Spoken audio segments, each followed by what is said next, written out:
Hi అండి. అందరూ ఎలా ఉన్నారు? బాగున్నారా? ఈరోజైతే నేను నా ఆఫ్టర్‌నూన్ రొటీన్‌ని మీతో షేర్ చేసుకుందామని మీ ముందుకైతే వచ్చేసాను. లేట్ చేయకుండా వీడియోలోకైతే ఎళ్ళిపోదాం. మార్నింగ్ బ్రేక్‌ఫాస్ట్ అయిపోయి పిల్లలు స్కూల్‌కి వెళ్ళిపోయిన తర్వాత నేనైతే వంటైతే స్టార్ట్ చేసేసాను. ఇక్కడ నేనైతే కుక్కర్‌లో రైస్ పెట్టేసానండి. రైస్ కూడా రెడీ అయిపోయింది. నేనైతే ఈరోజు బీరకాయ కర్రీ అయితే చేస్తున్నాను. లైట్‌గా మసాలా వేసుకొని బీరకాయ కర్రీ ఇలా చేశారు అంటే టేస్ట్ అయితే అద్దిరిపోతుంది.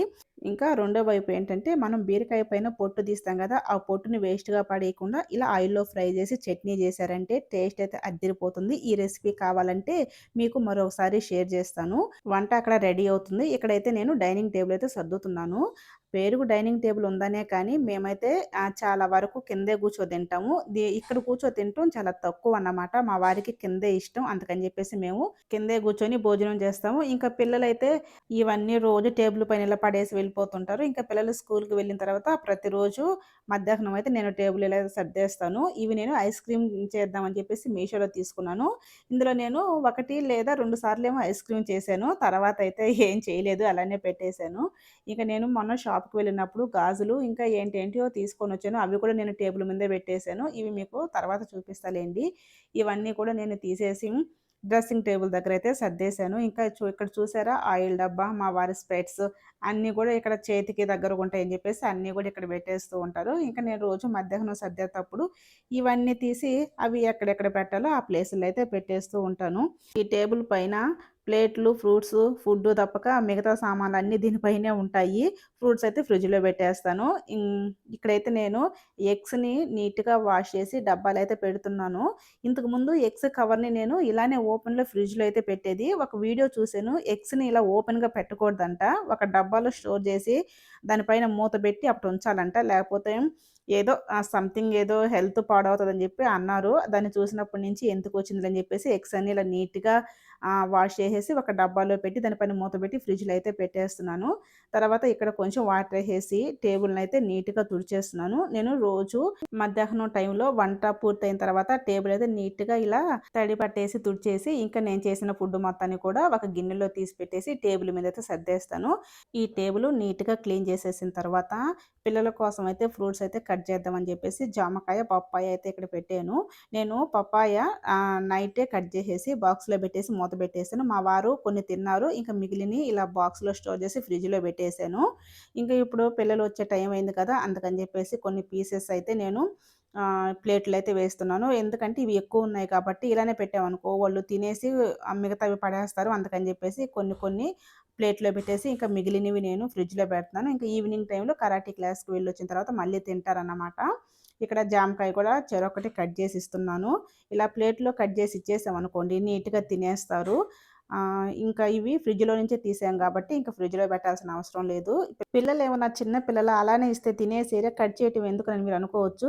కానీ పిల్లలకి ఇలా కట్ చేసి ఇస్తే మంచిగా తింటారు గదా! ఎందుకో నాకిలా ఇష్టం అందుకని జెప్పేసి నేను వీలైన కాడికి ఇలా కట్ చేసి ఇస్తాను.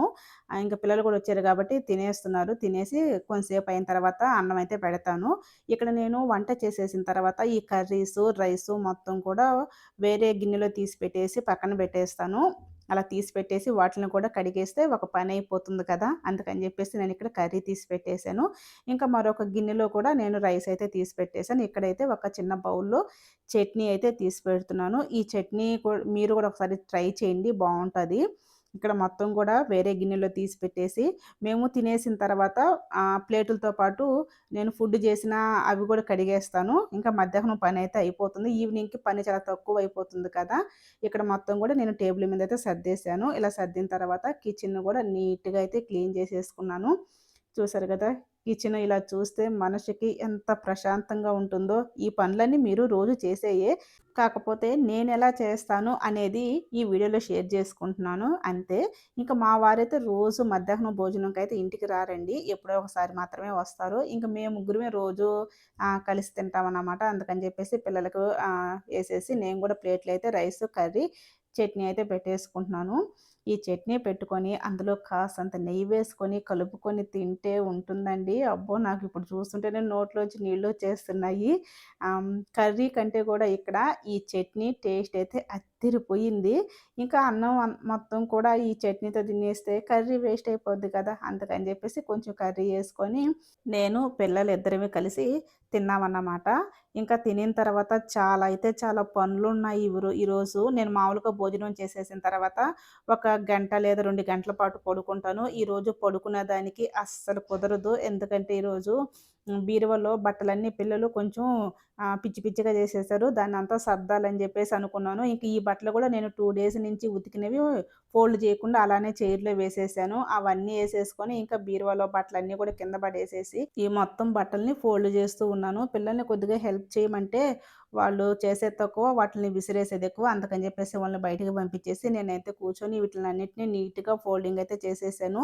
ఇలా చేసి బీరువాలో పెట్టిన ఒక 2, 3 డేస్‌కి మళ్ళీ వాటిలన్నిటిని పిచ్చి పిచ్చిగా అయితే చేసేస్తారు. అలా చేయబాకండి అని చెప్పేసి నీట్‌గా అయితే పెట్టినాను. మనం ఎంత చెప్పినా వాళ్ళైతే వినరు కదా! వాళ్ళు చేసేది వాళ్ళు చేస్తానే ఉంటారు.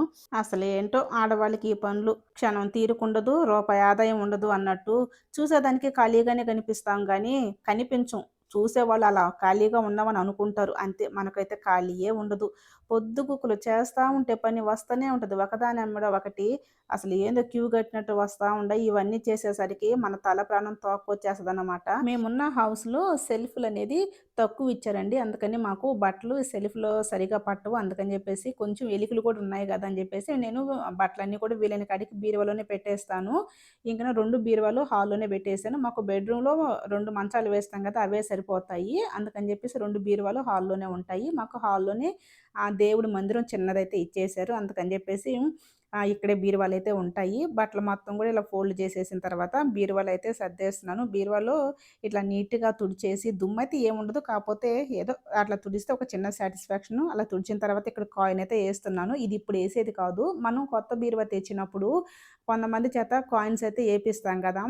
అది అప్పుడుదన్నమాట. నేనింక తీయను. అలానే ఉంచుతాను. ఇక్కడ పేపర్స్ వేసేసి బట్టలన్నీ కూడా సర్దేస్తున్నాను. మీరు కూడా అంతే గదా! ఎవరైనా కూడా అంతేలెండి. కొత్త బీరువా తెచ్చినప్పుడు కొన్ని అక్షింతలు, కొన్ని మనీ అయితే వేస్తారు. అవి అలానైతే ఉంచేస్తాను నేను. ఇక్కడైతే మా వారి బట్టలైతే పెట్టేస్తున్నాను. కిందర్లో మా పిల్లల బట్టలైతే పెట్టాను. ఇప్పుడు నా బట్టలైతే సర్దుకుంటున్నాను. పిల్లల బట్టలు నేను అలానే ఫోల్డ్ చేసి పెట్టేస్తాను. ఇంక వాళ్ళు స్కూలుకి వెళ్ళేటప్పుడు వాటిని ఐరన్ చేసైతే ఇస్తాను. ఇప్పుడైతే మామూలుగా ఉంచేస్తాను. చూసారు ఇక్కడ మా వారి, ఇక్కడ పిల్లల యూనిఫార్మ్స్, ఇక్కడ మా అమ్మాయి ఎప్పుడైనా వచ్చినప్పుడు అవేసుకుంటది. ఇంక ఇక్కడ మీకు చెప్పిందే కదా! పిల్లల డైలీ వేర్ బట్టలు. కిందొచ్చేసి నా బట్టలన్నమాట. ఇక లాస్ట్ ఆర్‌లో వచ్చేసి నేను బెడ్‌షీట్‌లయితే పెట్టేస్తాను. అంతే. ఇంకా వాష్ చేయాల్సినయి, ఫోల్డ్ చేయాల్సినయి బట్టలు బయట చాలానే ఉన్నాయి. ఇంతవరకైతే సర్దేశాను. ఇక ఈ బీరువాలో అయితే అన్ని కొత్త బట్టలే ఉన్నాయి. ఇవి సర్దలేదు. ఇవి సర్దినప్పుడు ఇవి కూడా చూపిస్తాలెండి. ఇదేనండి ఈ రోజుకి నా ఆఫ్టర్‌నూన్ రొటీన్. రోజు ఇదే కాదు రోజుకో కొత్త పనైతే వస్తుంటది గదా! ఇంతటితో వీడియో అయితే ఎండ్ చేసేస్తున్నాను. ప్లీజ్ మీరందరూ కూడా కొంచెం సపోర్ట్ చేయండి. ఈ వీడియో నచ్చితే ఒక చిన్న లైక్ ఇచ్చేసి ఫస్ట్ టైమ్ చూస్తుంటే సబ్స్క్రైబ్ చేసుకోండి.